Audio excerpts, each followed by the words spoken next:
President Ferdinand R. Marcos Jr. graced the Renal Dialysis Center at the Veterans Memorial Medical Center, or VMMC.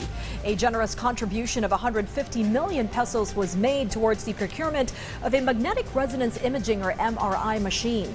The VMMC Dialysis Center, catering to over 200 patients, including war veterans, aims to expand its services to accommodate a larger number of patients and establish a dedicated kidney transplantation facility. The Department of National Defense, or DND, sought funding for the MRI machine after the center's sole machine became inoperable last year. This gesture will empower VMMC doctors to provide more accurate diagnosis for critical cases, thereby enhancing patient care. Ang pagbisita ni Presidente ay talaga isang malaking event para sa amin dito.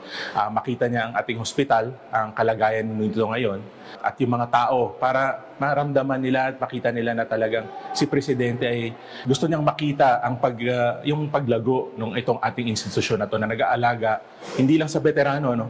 Pero 90% kasi ng ating mga kliyente ngayon dito ay AFP retirees, yung ating mga nag-retire na mga kasundaluhan.